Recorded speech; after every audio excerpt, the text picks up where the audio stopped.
Well-regulated militia being necessary to the security of a free state, the right of the people to keep and bear arms shall not be infringed.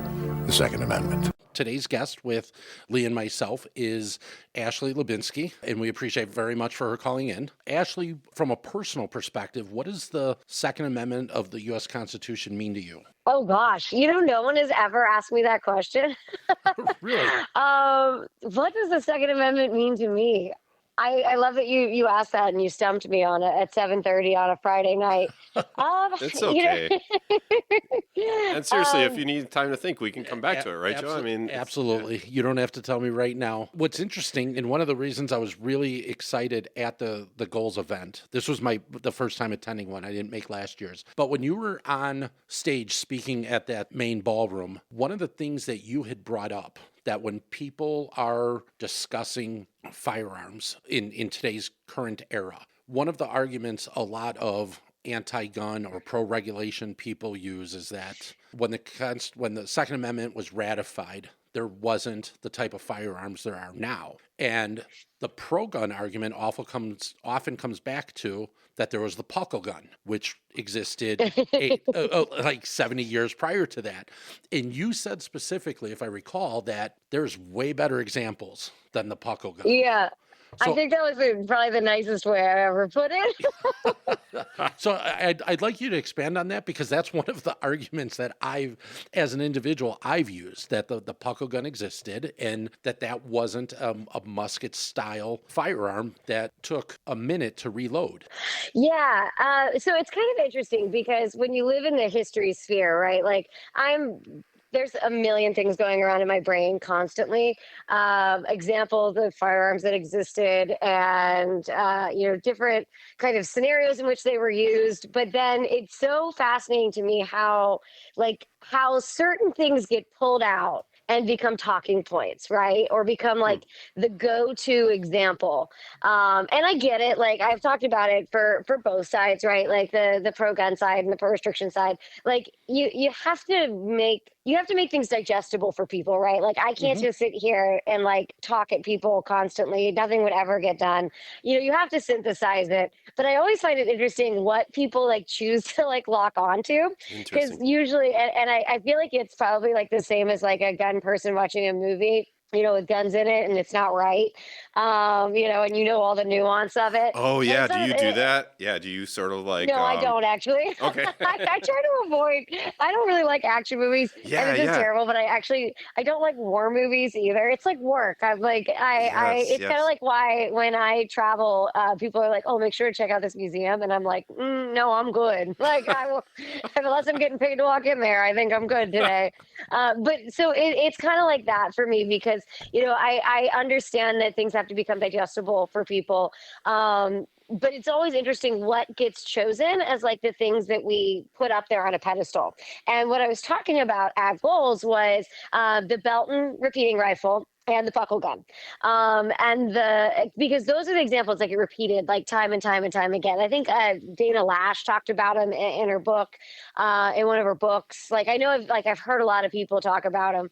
And to me, like, yes, they are examples of repeating technology prior to the founding era, but they're kind of some of the worst examples in terms of holding up in a debate. And like, I don't want to get too down in the weeds on it, but I'll explain why I think they're kind of the worst. And I'll explain why they're difficult to hold up in court as examples. Like, if you're just trying to list examples of repeating technology, like, of course, those are on the list. But the puckle gun, we're really talking more of an artillery piece. So we're talking a gun. And a lot of times I do make the distinction for people that a firearm is a portable gun. A gun can be, artillery, cannons, all that. Sure. So you are talking about, a really big kind of non-movable or difficult to move thing, but it's also very, very slow. It was overseas, which isn't an issue, but it does come up in courts because there's the debate back and forth of like, well, if it was overseas, would they have known about it in the colonies? But it was just, it wasn't very successful. It's just a really weird, obscure example. And my friend, who is the keeper of arms at the Royal Armories in Leeds in the UK, he fondly refers to the inventor as a nutter. And we kind of all just kind of like, whatever, that gun. And then the Belton is a repeating rifle, a fusil, if you will. That's the French term for it. Yes. And what it was it was a superposed gun. And you can, if you want me to get into more depth on what kind of repeaters there were, I can, but I'll just kind of move through that. But basically, it's this repeating gun that is developed in the colonies. So you've got prior to founding era. It is, oh gosh, I think like they were 7-shot. But with a normal superposed gun, you do have to do different motions in order to get it to fire more than once. There were lots of different types of superposed guns. They weren't all like that, but you either had like multiple cocking mechanisms, or you had one cocking mechanism that operated on a slide, and you had to like prime the pan like every time. So there's lots of steps that go into it. But the Belton, developed in the 1750s. It did, and the reason why people talk about it is because Congress did order 100 of them to be made for the military, but for many reasons that ended up getting canceled. And so they weren't actually adopted. And the reason it becomes a sticky topic in the court system when you're going back and forth of technologies that existed is that the surviving Beltons of this type of Belton, because I'm about to explain why that I have a better version of that. The surviving of those Beltons, the provenance of the artifacts is questionable on one and notoriously faked on the others. And that is something that gets brought up in the courts, because these are, we know that the gun was made, like we know the gun was designed, we know it existed, but when the surviving examples are questionable, that becomes very difficult to try to have that conversation. Sure. Because then you could try to write that off. Now, what did happen, and what I think is a far better example, still uses Belton, but Joseph Belton went overseas into the UK in the 1780s, so several decades later, but still pre-founding era. And he partnered up with a gun maker named Jover in England, and they created a modified version of this called the Belton Jover. And what it ended up being was just like the original Belton on steroids. There were several different kinds. They were in pistol, rifle, carbine form. You could fire it as a single shot. You could fire it as a repeater. And then some of them had port fire capability. So like basically like you were able to kind of through this gas system, like pull the trigger and let her rip. And it fired, according to my colleague in England who has them at the Royal Armories, it fires at the same rate as a modern semi-automatic. Which is like wild to think of when you're thinking about the 1780s. And then if that wasn't good enough, you've got that kind of speed. They have detachable magazines. Wow. Because, a lot of those superposed are muzzle loaders. So you have to load, all those charges down the barrel. And so this actually had like a magazine, like a tube where you could carry a bunch of them like loaded, and then you could like swap them out and swap them back into the barrel. So that's crazy advanced. And then one of the more important ones of who would have known about them, they were actually bought in mass by the East India Trading Company.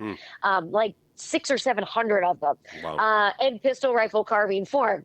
So, like, if you're going to talk about the Belton, I would much rather you talk about that Belton because it was actually something that was successful, and we have surviving examples that the provenance is good on.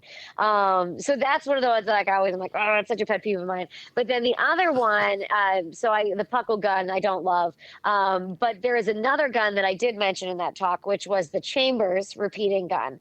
And that's a better example. So it's also a superposed gun, but it's developed in the U.S., which is important, and it's developed around the time of the founding era. So it's founding era 1791. I think this is early 1790s, and the guy who designed it also created this new kind of ammo. So I mentioned that like with a lot of the superposed guns, you have to like do something in order to make each round fire.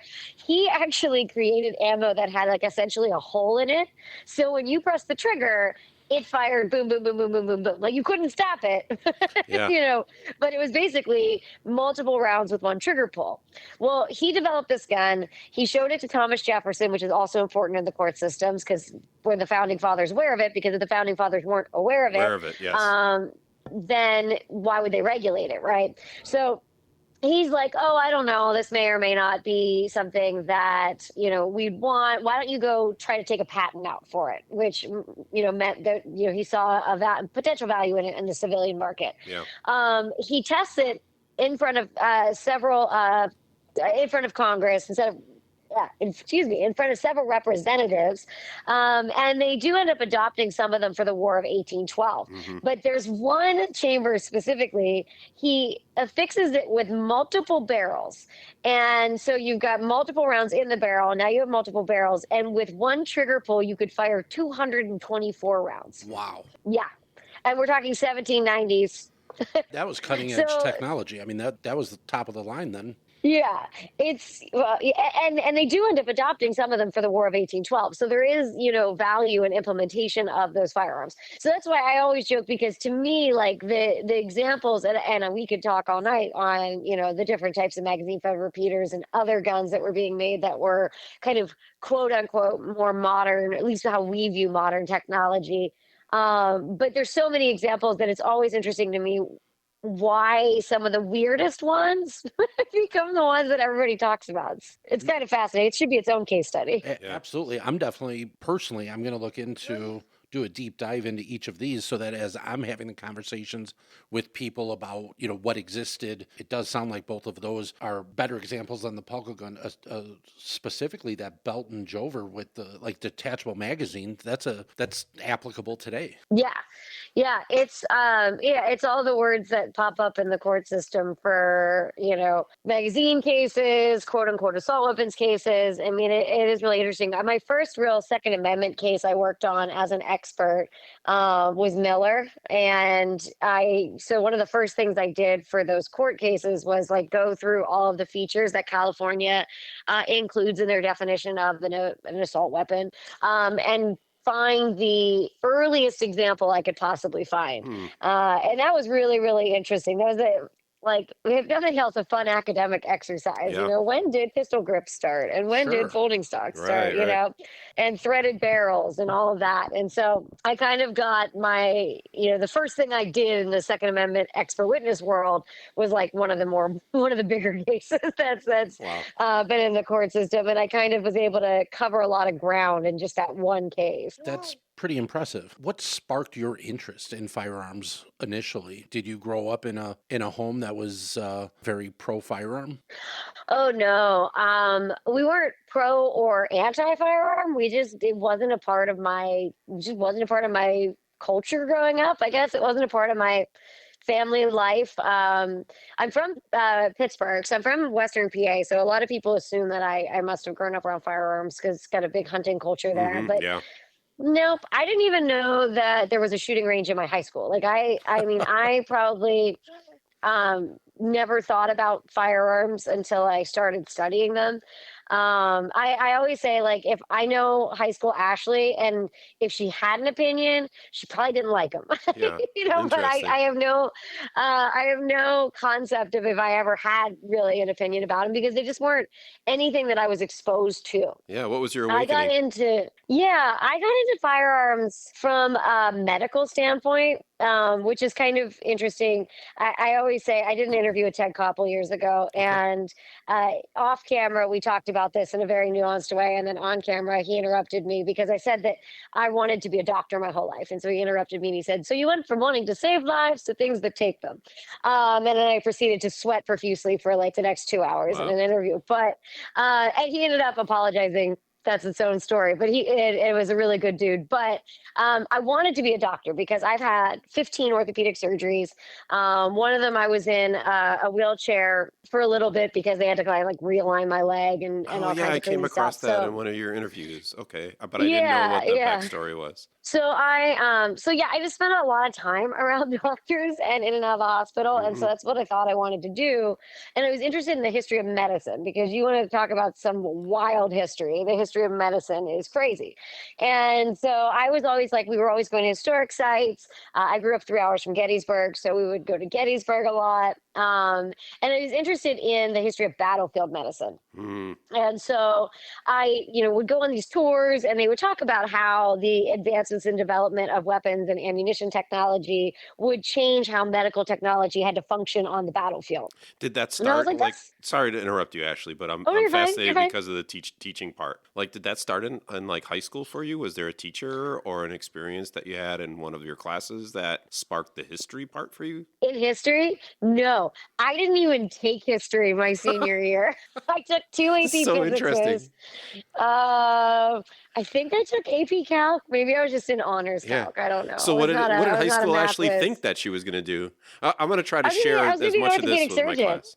Oh, okay. I was All right. So that was it. Surgeon. Yeah. Okay. Yep. I was going to be an orthopedic surgeon. I think it is funny because I didn't even I took AP psychology instead of history my senior year. Yep. So I think it's kind of funny. It is. Because I was so not into history that I didn't even take the class. But I found history interesting. I just never really thought. I guess it never really clicked that people worked in the historical field, and as a history teacher, that not a lot of people do. Yeah, right, successfully. Right. True. So I started studying the guns themselves from from the medical perspective, so early, very high level ballistics. And I don't know, I switched my major to history my freshman year at University of Delaware, and my mom was not happy. She's a physics teacher. Oh. And she told me that I better have a job when I graduated. You better have some ideas. Yeah. How you're going to support yourself. I was a little concerned about that too. Yeah. I got an internship in Pittsburgh at a military museum right after I started studying guns. And there were basically 200 guns in a collection that I had to catalog. So person who has never held a gun before in their life, I'm having to catalog what it is, what have been modified, all that stuff. And I just kind of got hooked on it. I got really interested in the social history component of it. Obviously, if I'm interested in the history of medicine, I am interested in some of the gory, darker details. The terminal ballistics. History. Yeah, of weapons history. Actually, when I had my show on Discovery Channel, I was they were all about crossovers, having their people on different shows, and I was like, can I be on Ghost Adventures? And they were like, no. They were like, absolutely not, because they did not want to associate the firearms on our show with ghosts. Ooh, I have a related question later on. I have to get back to it. So sorry, please go ahead. No. So I had that kind of fascination with that kind of more social history, how weapons have impacted people, society, industry throughout history, for better or worse. Or indifferent. Not every experience with a firearm has to be a positive or a negative one. They just are. They've just been around. Right. Which I feel like they've been around more like that than they've been in other ways. And people just, we glorify or demonize them, and you kind of forget about the fact that they're just around and they're normal. That's an interesting perspective that I don't think very many people actually realize. I think you pointed out when somebody thinks of a firearm, if they're in favor of them, they look at it very favorable as to what they could be used for to an advantage. And if somebody dislikes them, then they automatically associate the negatives that firearms can bring. But you're right. I mean, how many firearms on a daily basis are just there in existence? Exactly. A friend of mine, he's a professor at Wake Forest. I don't know if you've ever encountered him. He does gun culture 2.0. No. And yeah, he's really interesting. He's a liberal sociology professor, and he wrote a book. It's amazing, on gun culture. He's written a book on concealed carry, and he talks about, he's got a great article about, how a liberal professor ended up becoming a gun owner. But his whole thing is, guns are normal and normal people own guns. Wow. Is kind of what part of his mission is, in dealing with, the walk between academia and the gun world. But it's true. I mean, one of the things when I was running the Cody Firearms Museum, that I tried to kind of explain, and I do it now in my consulting business, is visitors, because of firearms and the debate in America, people bring baggage. With every artifact, people are going to bring baggage to the museum that they may have that may affect their interpretation of an object. Yes. And when I dealt with guns, I was always kind of talking about how, to a lot of people, they're going to come in, they're going to see like a tricked out 22 that a biathlete, is using, but they're, that has absolutely nothing to do with violence, any of those things, but like they are going to project that, onto the object, even though the object may not have anything to do with that. Right. And so trying to find a way in the museum world where we can interpret objects that strip that initial barrier to understanding, because most of the guns in the Cody Firearms Museum, for example, were sporting arms, and they didn't have this huge connection to any grander other than the military guns. They weren't things used in a lot of crimes or anything like that. So I mean, like so many of them are, germane, but it's how I've kind of made it a mission to try to figure out how to interpret it for people that are bringing so much and projecting so much onto the object that the object doesn't actually retain or hold. Because we all have our predispositions of what things are. Yeah. It's interesting. It's a difficult topic. Yeah.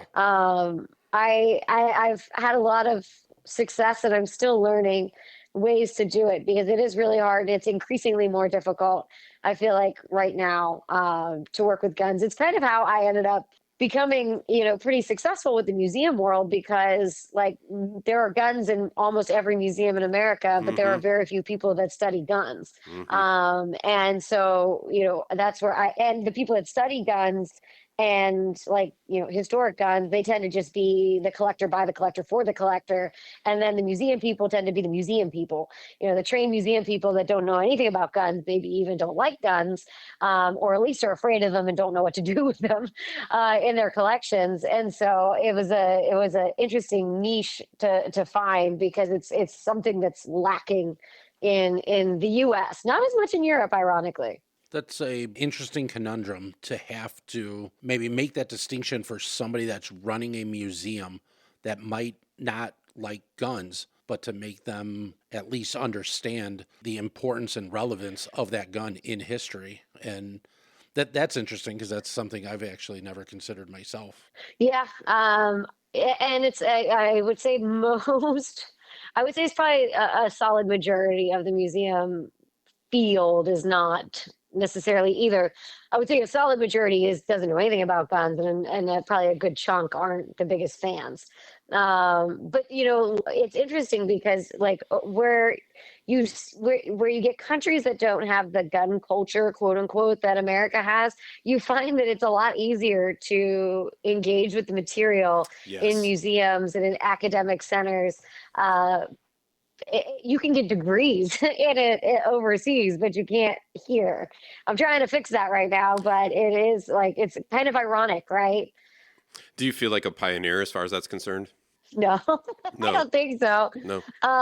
No, I'm not that brave, but I'm just trying to navigate a minefield, to be honest. It's a tightrope walk that I deal with. We started, I co-founded a research center at the University of Wyoming and the College of Law, and that is more of a Second Amendment center, but it's not just a law center. It's also because I'm not a lawyer, I'm a historian. So like a lot of it's history. We work with public health, we work with sociologists, we work with business, the business school, we work with the education departments, all of that. But it has been really interesting because you deal with the fact that like, this idea of trying to have balanced information, like everyone's always skeptical of you. So like for us, when Wall Street Journal did a profile on us, when we first opened, it was actually a decent profile. It was probably the best one we were going to get. But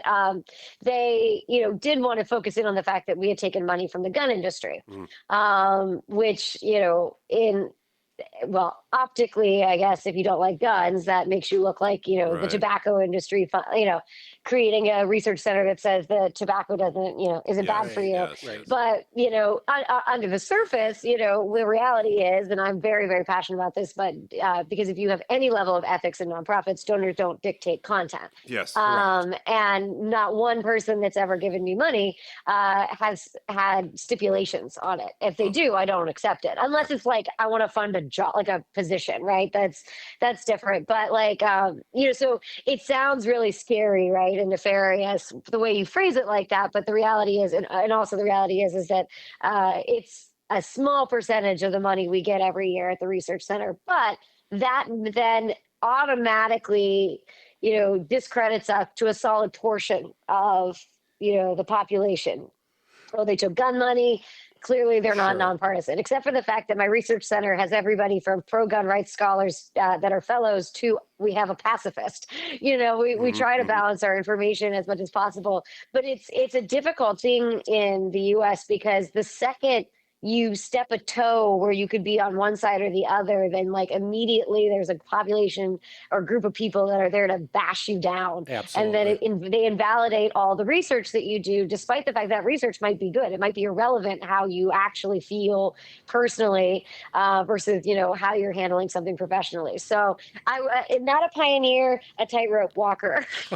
Interesting. I would imagine then that you have to get frustrated on a regular basis when you see the Second Amendment and or the issues regarding the Second Amendment get tossed around like a political football. I'd imagine that has to get under your skin a little bit. It's very frustrating. There's lots of this field that's very, very frustrating. It's very hard seeing the dehumanization of the other that goes on in our field pretty bad. I do expert witness testimony. I do a range of expert witness testimonies work. I work on product liability, trade dress. I've done criminal cases in Canada, ironically, and I've done Second Amendment cases. And I mentioned that I worked on Miller. Sorry, not Bruin. I worked on Miller before Bruin. And for people who might not be aware, so in 2022, the Supreme Court ruled on the Bruin decision, which basically put history as one of the most important determinants of the constitutionality of a modern gun law. And it's a very complicated thing. But what happened there, if you're pro-gun, it was this great thing because as we've been talking about, the technologies that we associate as modern have been around for a really long time. Right. And there have been a lot of successes in the courts on the gun side. What people don't realize happened was that it activated the other side to get their stuff together, because when I was working on Miller before Bruin, I had an evidentiary hearing and the state showed up intentionally unprepared.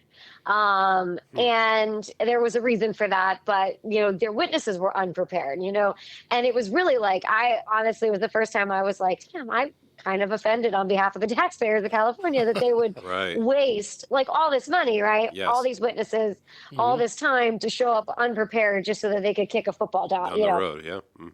down the road. I almost just exposed myself for my lack of sports knowledge there. Like kick a football somewhere. Yeah. Down the field. Yeah. But yeah, so it was this really fascinating thing. And then I did my deposition afterwards. And when I was done, the state was like incredibly grateful. They were like, wow, this was really interesting. Thank you so much. Thank you for not getting mad at me, or getting emotional about it. And Right. like, I work with everybody. Like I've built a career off of working with everybody. Like I don't go into any scenario with judgment, because I found that more people ask questions because they don't know, but a lot of people are on the defensive, and understandably so. So they take it the wrong way when somebody asks something. So I try to go in completely this isn't, I'm not personally, I'm not the dog in the fight. You're paying me to have, for my expertise. That's really commendable. I had this really great, it was so great. And then, and then Bruin passed. And I worked on a case in Rhode Island. And it was the first time in my entire career that I have been treated the way that I was treated.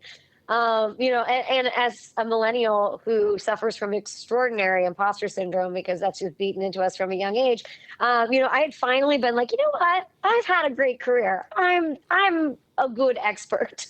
This Right. judge did not think so. And basically it was 7 PhDs against me. So that's that Wow. whole activating the system, right? And I have a master's degree, so Yeah. That judge said horrible things about me, but basically came down to I don't have a PhD, so I don't know what I'm talking about, except for the fact that one of the experts I was going up against, had no idea that a Sharps rifle was a single shot, and he kept calling it a 7-shot repeater. So that person knew more than me. Okay. But what happened was basically, though, that like you have the whole academic community at your disposal when it comes to the other side, typically. Yeah. And so all of a sudden, they were like, funded completely, and then they would just send people after me, and it would just be me. When I worked on Oregon, the Measure 114 case, I mean, they had multiple attorneys assigned to just me, digging into everything I've ever said. But the reality is that, and then what kept getting people so mad is because I'm not paid to have an opinion like that. And that's, I mean, my opinion's based off of like, did this technology exist? Yes. Right. Do they're substantive facts. And then they tried to say like, well, then what do you agree with Oregon Measure 114? And I would continue to say, that's not why I was hired. Like, I don't study Measure 114. And they'd be like, well, surely you know about it. And I would be like, no, I'm like, I was hired to write this history. I'm not stepping out of my lane. Right. And that made that side furious. And so in order to get me out as a witness, they had to make me into a monster. And it was really, really hard. I don't do a lot of that testimony anymore. I'd rather I started to realize that if I kept doing it, my role in public education was going to suffer because it was going to instantly make half of the population not want to listen to me. Sure. And so, but like that dehumanization side of things, like I'm probably the least controversial person you could ever get in this field. I mean, maybe I'm controversial for other reasons, but not for guns. I've been very, very good about, welcoming people and talking to people. And when you can turn me into a monster, or you try to turn me into a monster, I mean, I was getting threatening phone calls. If you were able to do that to me, Goodness. I mean, yeah. So there's so much level of that frustration. And trust me, I'm not, I've been called a Bolshevik by broken people too, which is completely out of left field. I did not mean that pun. But like within a 24-hour period, like a month or two ago, I was called a woke anti-gun academic that ruined the Cody Firearms Museum. And then later that day, a shill for the gun industry by a university that didn't want to partner with us on a conference. So I was like, wow. man, I don't even, I'm like, I guess that means I'm doing something right. I don't know.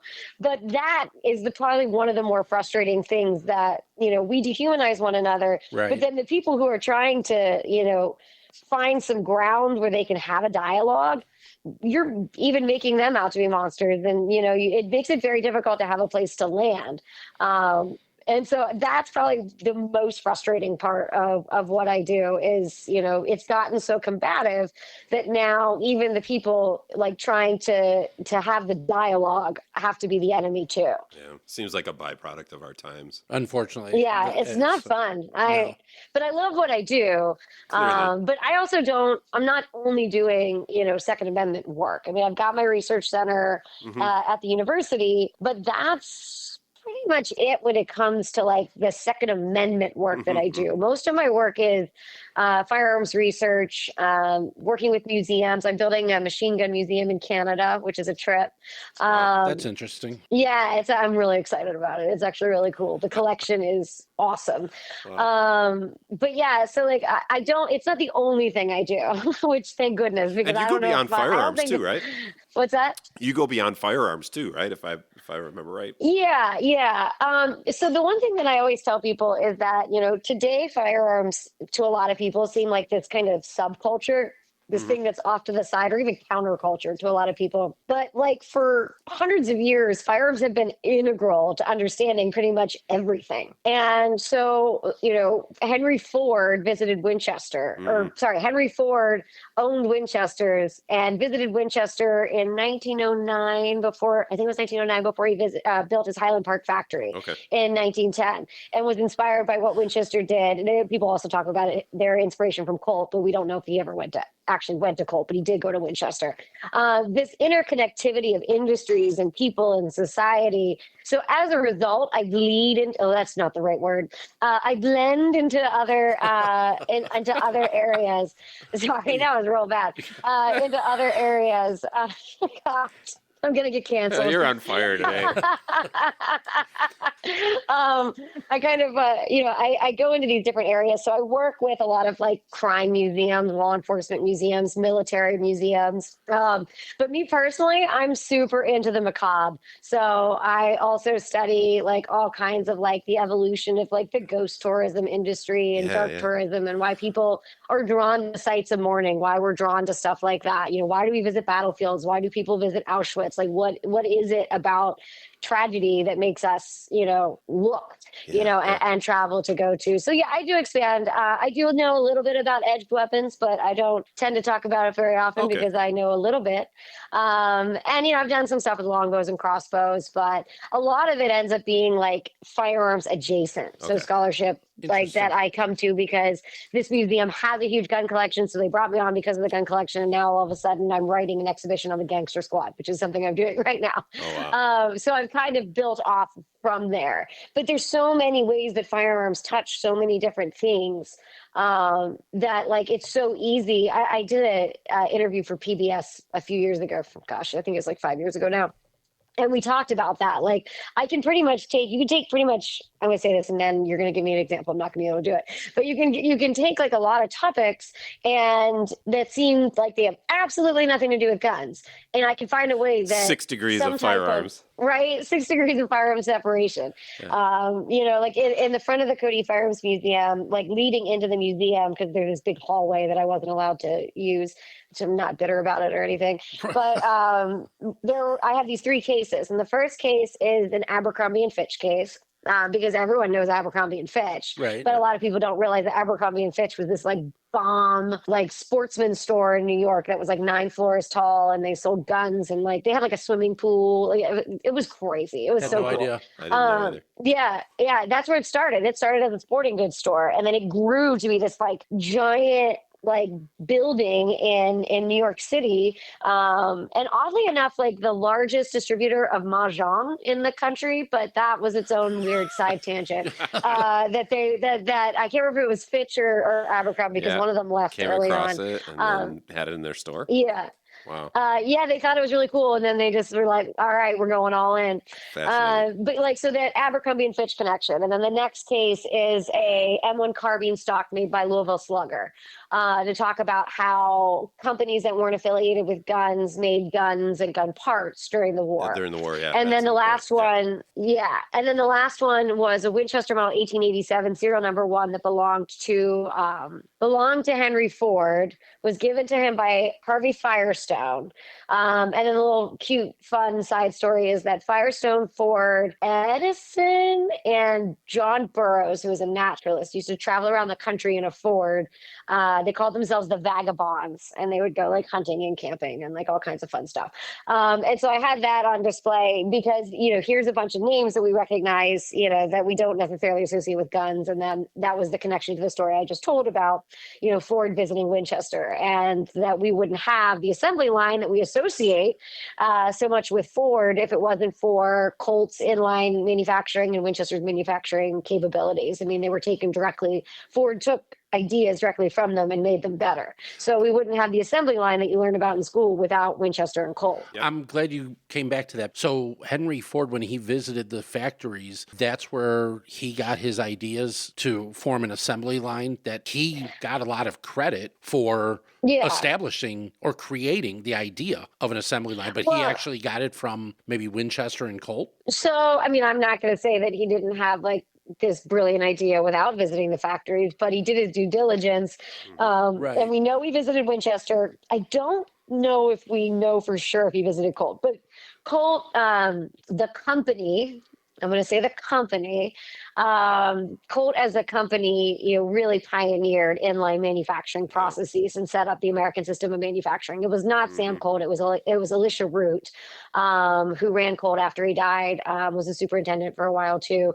He made the machines, not Colt. Colt's a client of mine. I'm doing a lot of history for them, and So if you want to get deep into code history, I got you. Yeah.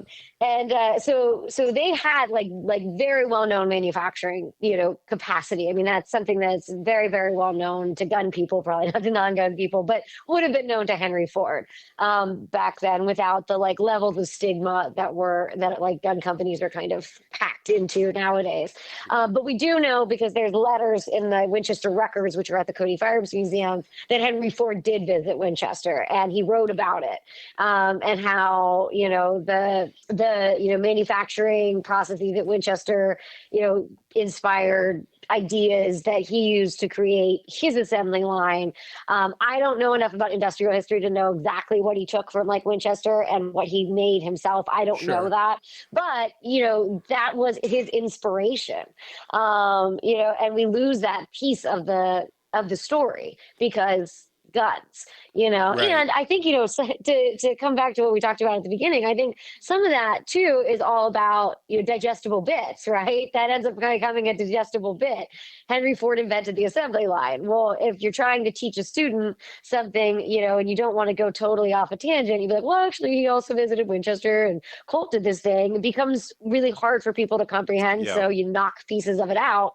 And, I think today we knock a lot of the gun pieces out.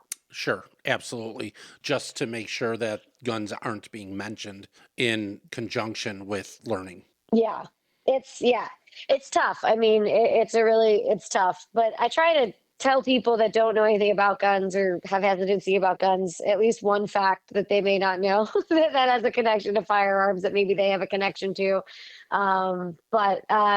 Because people are usually pretty open to learning, at least they used to be. I don't know. I hide away from people nowadays, but usually people have been pretty open to learning stuff like that. That's not a statement on culture or a statement on, violence in America, like in all this conversations today. Like that's just like a fact that is interesting to somebody that doesn't, hurt or harm them. Yeah, there's no side that kind of pick. doesn't. Yeah. Yeah, there's no side to pick. It's, we know he went to Winchester. He wrote about it, Right. And I want to say, like, in the letter to, like, from one of the Winchester executives, they thought his idea for his assembly line was crazy. Like, that wasn't going to work. I think there was something in there that, like, he wants to do this with it. No, that's not going to work. I feel like there was something in the archives like that. So when you were at Cody Firearms Museum, that was about how long ago did you depart from there? So I was at Cody in one way, shape, or form from like 2011 to 2021. So I was there for 10 years. Gotcha. And I had a lot of different positions, but I was the curator in charge of the whole firearms museum. I was the project director, so I was in charge of a full-scale renovation of the museum. So we gutted the museum completely and rebuilt it. And that reopened in 2019. And I had always planned on leaving Cody. Like I had never, Wyoming wasn't wasn't for me long-term. Like I didn't want to live there forever. And meanwhile, I started a research center in Wyoming, but I don't live in Wyoming anymore. So I'd always kind of been like, okay, I'm going to do this project and then I'm going to move on. And so it was no surprise to anybody. I made it very, I didn't want to, shock anyone. So the museum reopened in 2019. I stayed on as curator for another year so that I could close out the budget, train my assistant, who's now the curator there, make sure that he was good to go. Because after you do a renovation, like things break that you didn't anticipate breaking and you have problems that you didn't anticipate. So I just wanted to kind of make sure. I didn't want to like open the museum and then be like, and now I'm out, So I stayed on for till 2020 as the curator. And then I transitioned into a consulting role for another year to 2021, just so that if they needed anything from me, they had any questions. Danny's the curator now. If he needed any like actual physical help, I could provide that. I mean, he and I are like super good friends, so he can ask me anything. But this was a little bit more of at least a formal role. Like if he couldn't find something in a file or whatever, like I stayed on to make sure that he was all good to go, and then I stepped back. But yeah, it was a great experience, but it was kind of tough because most people work their whole careers and never get to build a museum, and I did that pretty much before my 30th birthday. I turned 30 like 2 weeks before we opened the museum.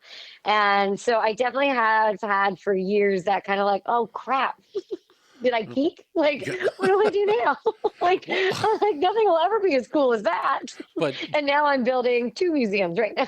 yeah, tell us a little bit about that, because you're doing some consulting in conjunction with that, correct? Yeah, so I've got the research center at the University of Wyoming. I am working with some colleagues on a new research center in the UK called the Center for the Study of Arms History, which is going to be more material culture focused. Which is the study of objects, the study of technology. And then I've been working with the LA Police Museum for probably about 4 years now, helping them with everything from like creating collection plans, all that boring paperwork, up through exhibit design and helping them to identify donors. I've worked with the Mott Museum over the years on a bunch of different projects.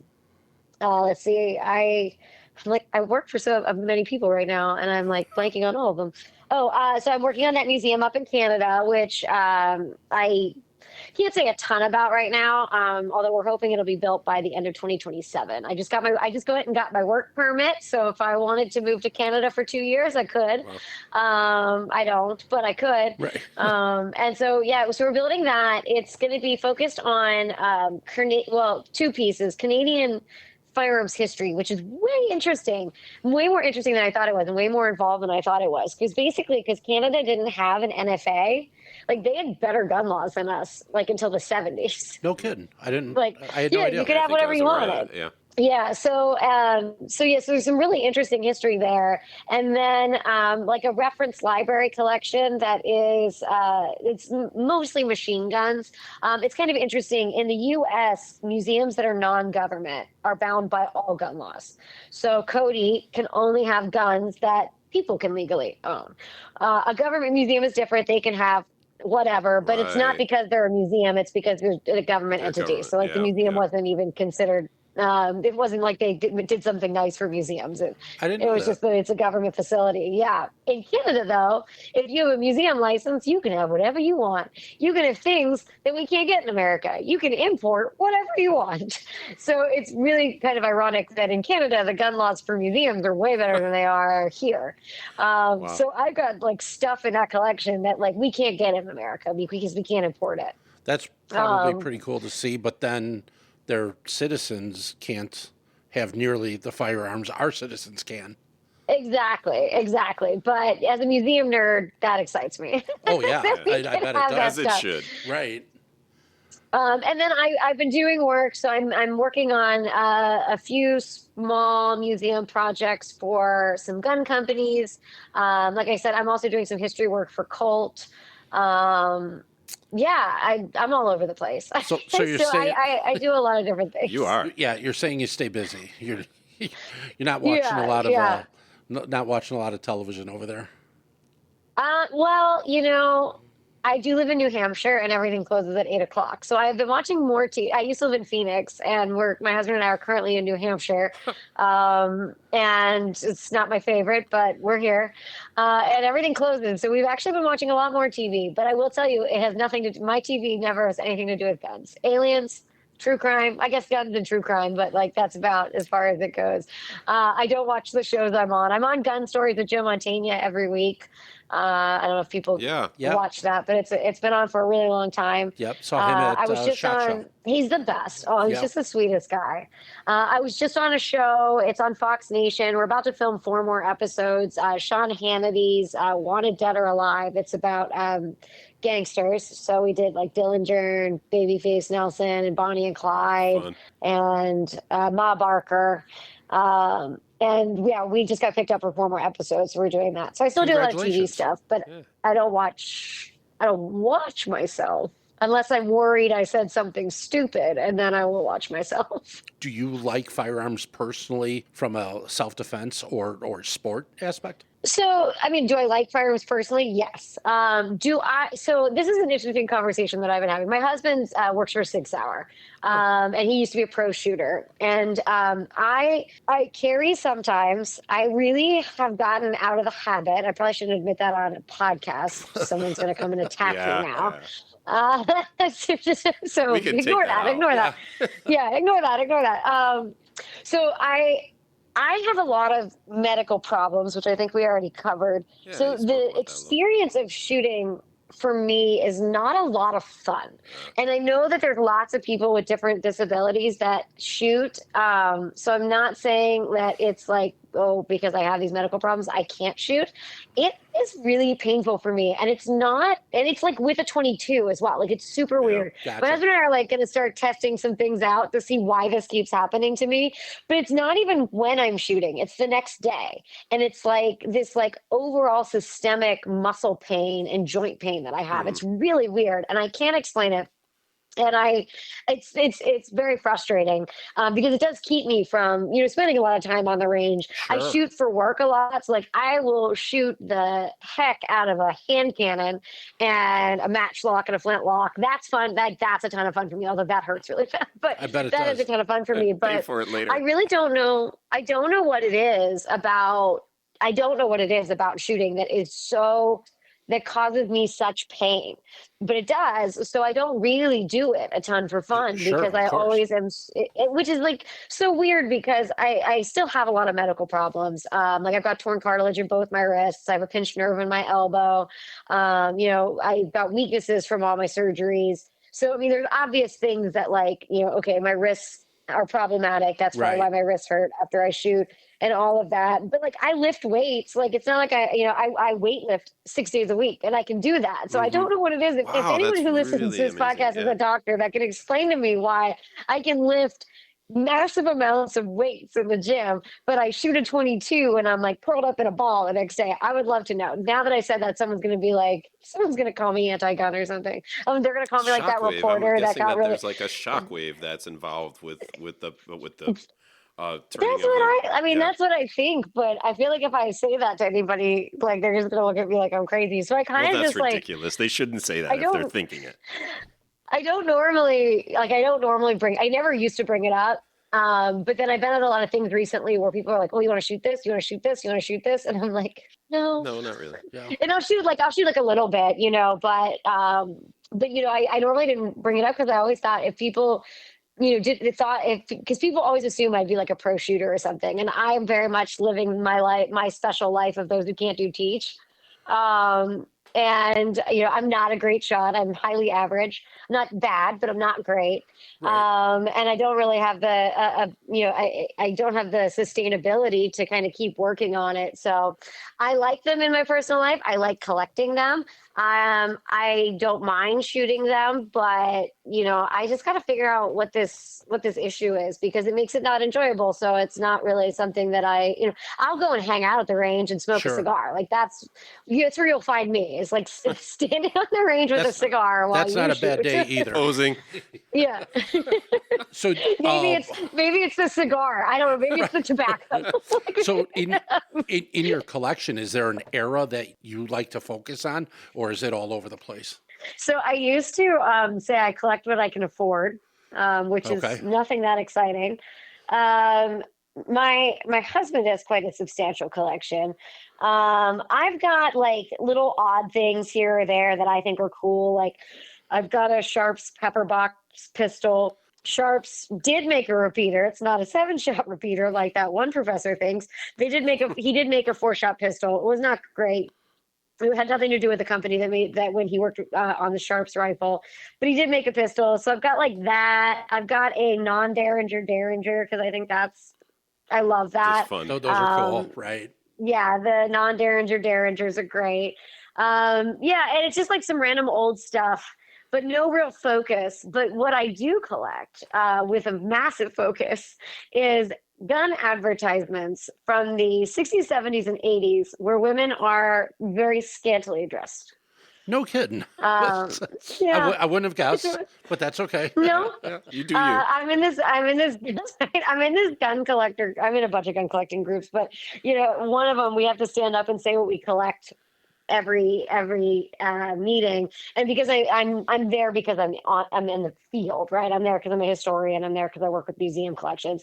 But I stood up and said that I collected naked lady gun posters, and I became very popular. Yeah, I bet. And they're funny because like all the collectors are required to display at least once at the meetings, and they're like, "When are you going to do that display?" But I do. I collect these advertisements, specifically Winchester, well, slash Olin, because Olin owned Winchester back then, at that point in its history. And they're all international ads. Winchester hired Playboy in the 1980s to do a series of ads, but the ones over in Europe are like, Oh, you'll they're get naked. more Like, racy stuff from Europe. oh yeah, in Europe, like I have one, and it's kind of funny because they're in my office, and so I have to blur my background when I do a lot of podcasts because there's like a butt like behind my head. But there's like That's this funny. one series. There's like this Wow. one where like this lady's being branded by the Winchester logo. wow. I have one where this woman is naked with like a little crop shotgun vest, and she's straddling a shotgun, and it says "riding shotgun" in Italian. It's a Winchester ad. This is a Winchester That's a pretty ad, good one, actually. That's right? It's play on really words. good. Yeah, absolutely. When I was in grad school, I was very much discouraged from studying guns, even though they accepted me, knowing I worked at the Smithsonian's firearms collection. But once I got there, they were very much like, "Well, you shouldn't study guns." So I had to kind of Wow. make workarounds, and one of them was that like we were doing this research and writing course, and I wanted to write about gendered advertising in like the late 19th, early 20th century, and that was not happening. And so I expanded to these naked ladies in the 60s, 70s, and 80s, and I didn't end up writing about them. Instead, I started writing about armed leftist and feminist activism in the 60s and 70s, which is really Wow. weird, crazy history. Because I thought it was funny that you have these like hardcore radicals, the second wave of feminists that armed themselves were very much like not just topple the patriarchy, but like destroy the government. And then the radical activists, you could take a shooting class on campus at Berkeley in the 70s. I mean, just like, Wow. so I think that I was just true found it here kind in of Chicago funny. as well. Yeah, you could go to Yes, yeah. UIC, University of Illinois, Chicago. They had a range, if I'm not Yeah. mistaken. Hope I'm not wrong on that. So- But I don't think I am. Yeah, you're fine. No one's gonna fact check Yeah, you. very good. But I found it really funny. I don't know. In the academic term, it was a great juxtaposition of these like armed, hardcore feminists that are carrying guns and like learning to shoot and learning about gun laws and all this stuff, and then these naked That's oddly like specific. in these gun advertisements. Like what It a like is, what a weird what a weird time to be alive.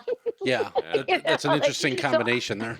So I thought it was, I don't know, made me laugh. So that's what I studied my second year of grad school. And that's how I ended up with all these ads, because I started digging into it. And so now I've got people that when I go to gun shows, they're like, hey, I got another one. I got one for you. That's And then I'm pretty walking funny. through They're a gun hooking you show up. with this like, Do they pull it out of their sock? Like, hey, I snuck Right. this in for you. And then I'm always walking through a gun show with this like crazy looking like framed picture. Oh, that's great. Yeah, you're gonna have to put this in bring my the big car. bags to put them in, so nobody knows what you're carrying around. Well, we'll keep an eye out for I you, think- okay, Ashley? I Try think to find some I think stuff for you. I'm well known enough at a lot of these shows that people have come to expect this level of behavior from me. Well, I would have to think after all the education and the Cody Firearms Museum, that your tenure there, and it sounds like great success with that. Your consulting, everything you're doing now. Is it safe to say your mom's not upset that you didn't go to medical school anymore? She is very happy. Good. She's very happy. I would think she would be. I told her the irony is I have a friend same grade as me. She's a doctor, and I am definitely doing better financially than she is. We started at the same time, for the exact same age. I don't have all the debt. All the debt. Ironically, my school was paid for. Like Delaware paid their, not just paid the tuition, but paid like a nominal salary to their grad students. that's So very interesting. my school was paid for. Good for you. Yeah. So I am definitely in a better position financially than if I had gone through. Now, doctors eventually, right, will probably pass me by, but right now I don't have any debt, so I'm pretty okay with that. And you're happy doing what you do. I love it. Obviously there's the stuff that we talked about, the bad stuff with the gun debate and the nastiness of the people, but what I do is so much fun. Like, it's so cool, and I get to like talk to different people all the time and educate people, and it's a ton of fun. I love it. That's great. Good for you. So you said that you're interested in into sort of like the social connection, the spirituality, and it just so happens like I jotted a question down before we talked, and I was wondering if there's like any historical object that you've picked up that really kind of like gave you the chills, like where you're just like, yes. Ooh. Yeah. I was worried for you for a second that you were going to bring up Sarah Winchester. For you, I was worried for you because you would never. But yes, and it wasn't a gun. So this is something that I find very interesting. I haven't yet, knock on wood. I'm sure it will happen, but I've been around a lot of guns used in a lot of crimes, and they have not freaked me out as much as a weapon that's more like personal, right? Like something that you got to get close to the person. Sure. And the one that really, really freaked me out was the rope that was used to strangle Sharon Tate.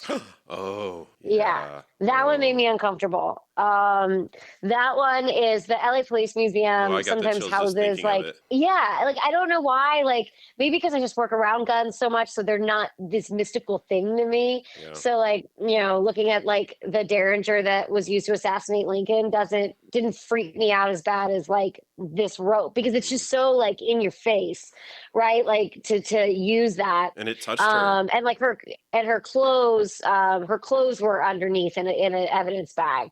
And you can see it was a clear evidence bag.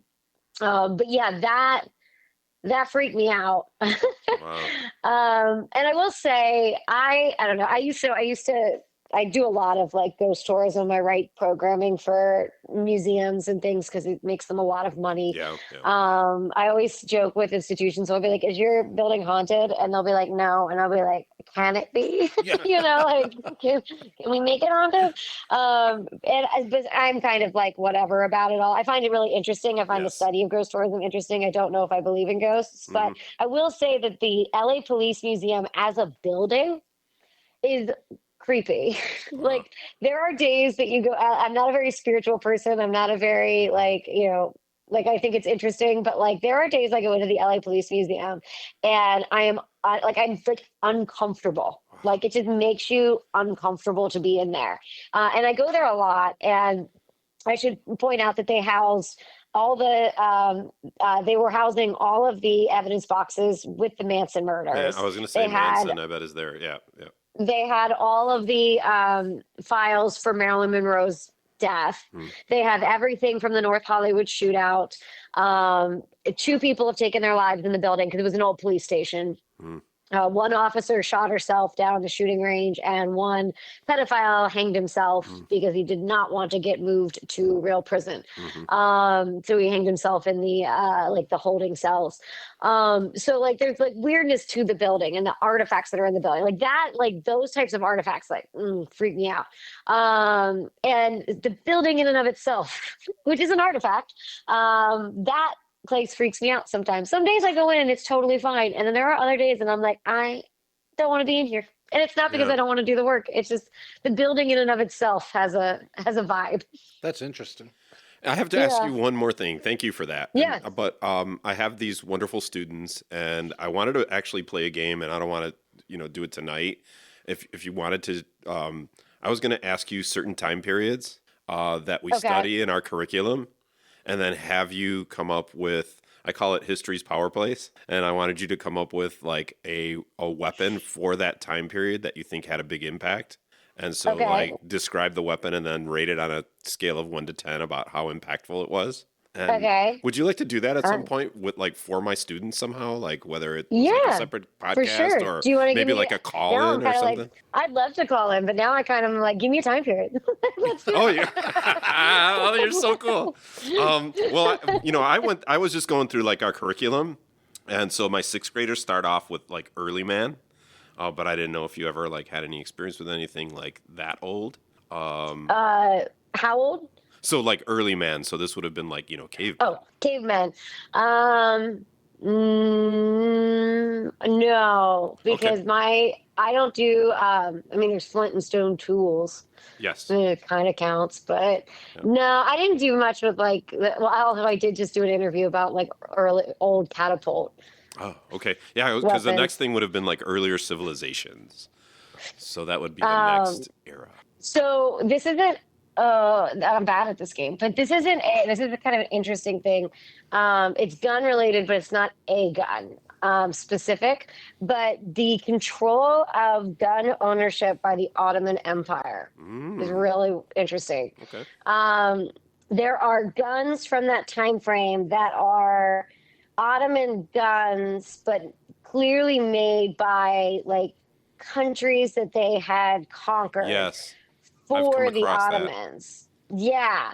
So that's more of a gun culture statement. So I really failed at that game. But when you're talking early civilization and weaponry, I am really struck by the Ottoman Empire and the way that they, controlled guns around their people.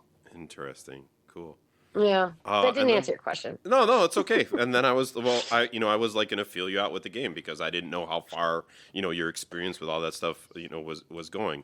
And then I sort of like jumped to Age of Exploration after that. Do you want to try one with the Age of Exploration, which would have been around that Ottoman time?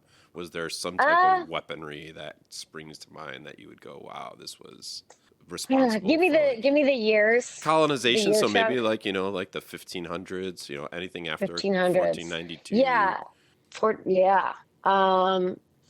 Yeah, it was like 1492. I think it was like 1490 is the year of one of the 10-shot repeaters that was developed. I think it was like 1490 and like 1530 or something like that. You're kidding. That's why when you said 1492, I was like, what? Rifling. Rifling. It's not a gun, Yes. but okay, rifles. We'll say that. Yeah. Rifling, incredibly impactful in the civilian world. Rifling was developed. Some people say 1450. Others say No way. 1498. Yeah, others say 1498. Okay. The oldest surviving rifle or rifled gun, I think, is like 1520. Surviving example. Wow. I had no idea. Nor did I. Yeah. And that's because the projectile, the round ball, didn't take to rifling very very well unless you had it like fit perfectly, which is why you don't see it adopted on the battlefield until the 19th century, really. People had long rifles, but it wasn't nearly as prominent on the battlefield as people like to think it was. It's very romantic, but so rifles in that early age of exploration, that technology was, invaluable to hunting culture, sporting culture all around Europe, massive, nobility. Rifles are tied to so many things because you talk about Really? nobility and people owning guns, but then you can also start talking about hunting with guns on people's property because in Europe in that time frame, the animals belong to the king. Yes. Or the crown. Is this related to the? I happen to be a scout sniper. Is this related to the ghillies?